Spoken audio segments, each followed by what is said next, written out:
Drop a comment to settle this. Is it Samantha or is it Park?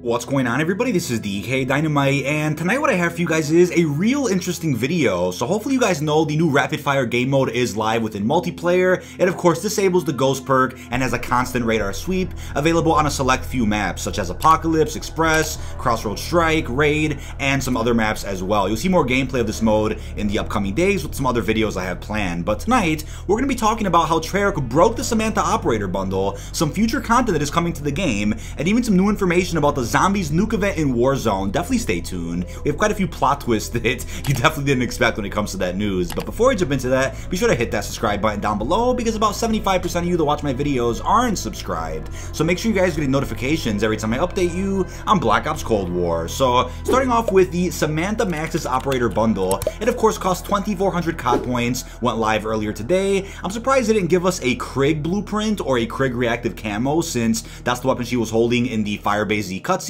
when she exited the Dark Ether. But we have the AK-74U gun Charlie, the Z-74U is called. We have a skin for the neutralizer, the Shotgun Bravo. It is not reactive though, like the AK-74U, which is unfortunate. We also have the Maim and Tame finishing move, as you'll see footage of later in this video. And we have the Ominous Glow calling card along with the Death Rider emblem, a Zombie Bunny charm, and the Green Reaper sticker. So quite a bit of content for this pack, but I've had to be honest with you, it isn't the best operator bundle. So she's a great character and all, but the AK-74U reactive isn't fantastic. It's decent at the most, but it could have been a lot better. For 2,400 COD points is a bit expensive, but if you guys want to play as Samantha, this is currently the only way you can do that. I'm sure other Samantha skins will be added at some point in future bundles. I would have hoped for a different looking Samantha skin in the Battle Pass, maybe not the same one that we have from the Firebase Z ending, but another Samantha skin entirely. But I'm sure they'll end up doing that in Season 3 or future bundles at some point for Black Ops Cold War. Now, I also didn't have any other special AK-74U blueprints or reactives. I didn't buy the anime one, so that's another reason why I got some value out of this pack. So you'll see plenty of gameplay using this weapon here in the video, but there were plenty of reports of invisible glitches, having God mode when playing Dead Ops Arcade with Samantha,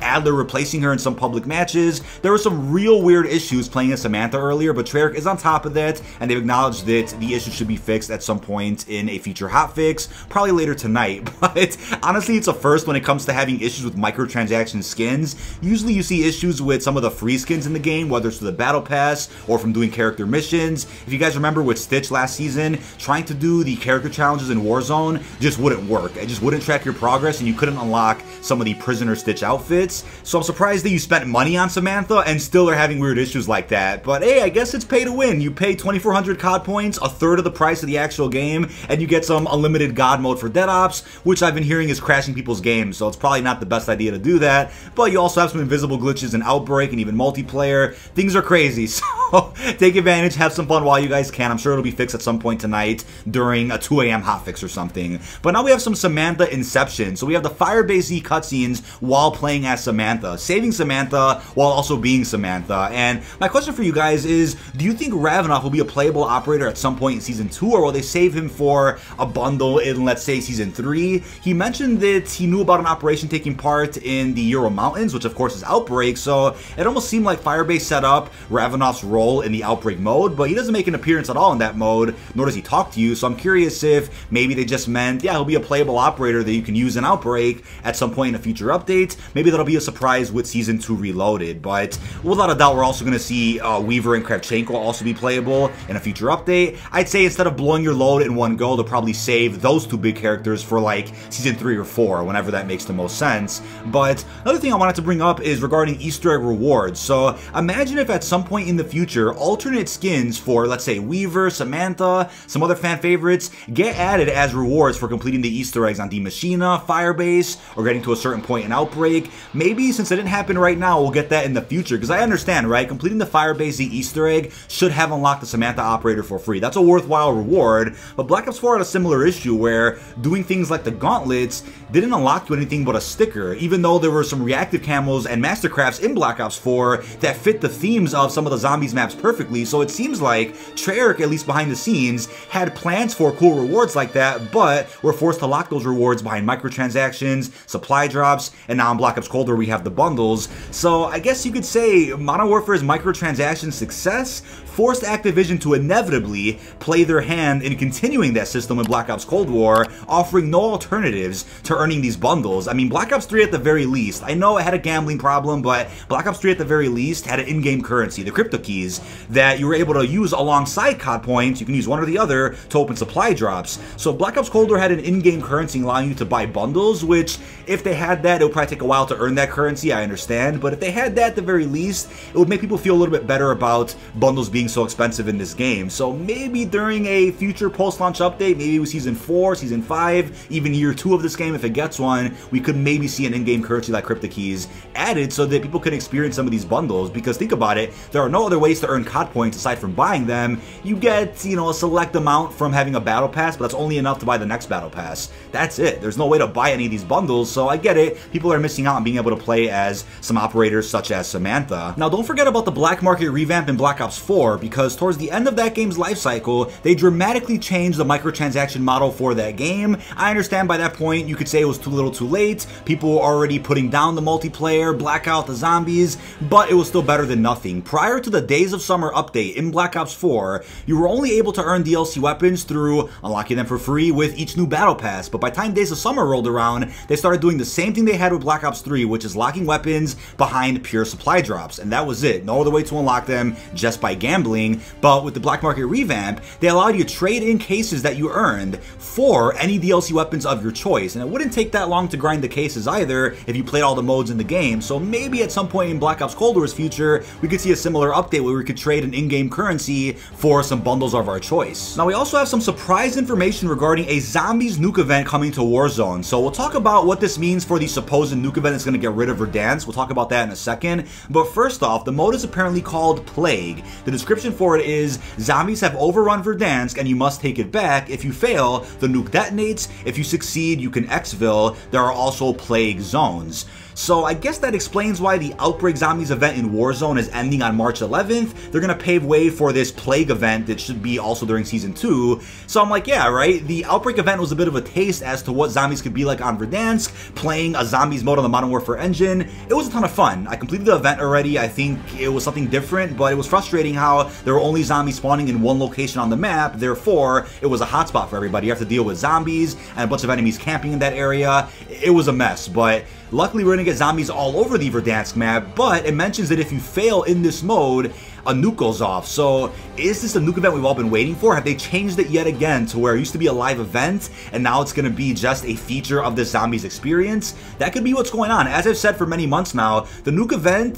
is going to happen at some point. I mean, it's been ready for quite some time, and I think they were going to use it for the Black Ops Cold War reveal, but they ended up changing that. So it was one thing for the nuke event to be just a live event, another thing for the nuke event to be a transition from Verdansk to the Treyarch Warzone map. VGC News has also reported that they understand that Verdansk should be blown up this season, but what if their information was a bit off? What if the information about Verdansk getting blown up wasn't for a transition to the Treyarch Warzone map, but instead is just for this Zombies Plague event? Totally a possibility. We don't have any concrete information about what exactly is going to happen during the nuke event, but at the very least, it'll be a part of this new Zombies mode. So sure, there's a possibility the new Treyarch Warzone map releases in April, as VGC also reported, but Verdansk still stays in the game. I wouldn't be surprised to hear that. I mean, it's probably likely that Activision was like, alright, let's decide. Are we going to get rid of Verdansk and bring in the Treyarch Warzone map, or can we keep both maps live in the game at once? Rebirth isn't going anywhere, by the way. That's going to be here to stay, but maybe they've gone through some changes and revisions as to what they want to do with Verdansk once Treyarch drops their map in April, so plans may have changed. As I've said, take everything with a grain of salt.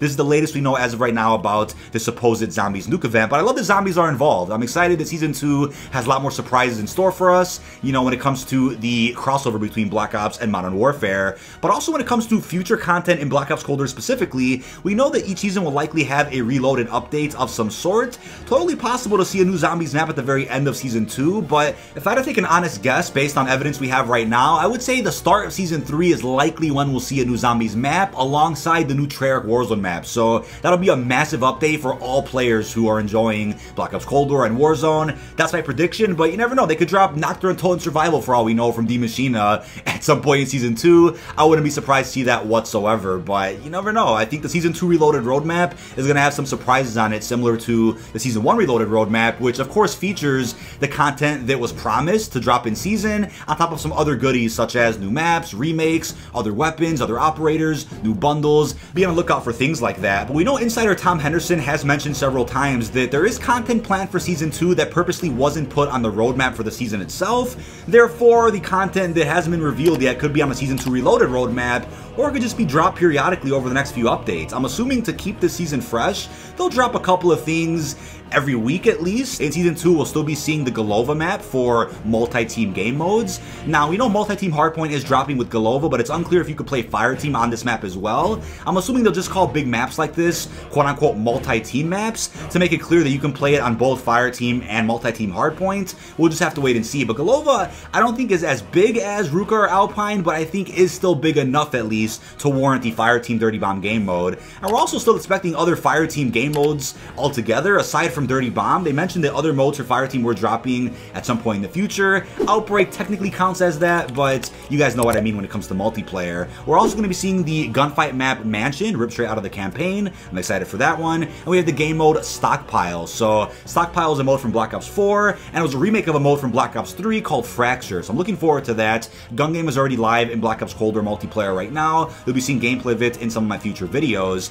Now we have weapons known as the E-Tool, the Shadowhunter crossbow, and the ZRG 20mm sniper. I actually went over the mission to unlock the sniper for free in yesterday's video. I'll have that link down below in case you guys are interested. And last but not least, we're also getting the operators Revis and Wolf. So they were of course in Season 2 intro cinematic. But there you have it for upcoming content coming to Black Ops Cold War. I'll keep you guys updated with the latest information regarding Season 2 Reloaded, some surprise updates, or any other announcements that Treyarch might have in store for us. But that is about it. This has been dkdynamite. Leave our thoughts down below in the comment section. What are your thoughts on the broken Samantha Max's bundle? What are your thoughts on the supposed Zombies Nuke event coming to Warzone, and the other content we also discussed? Really hope you've enjoyed, and peace out, everyone.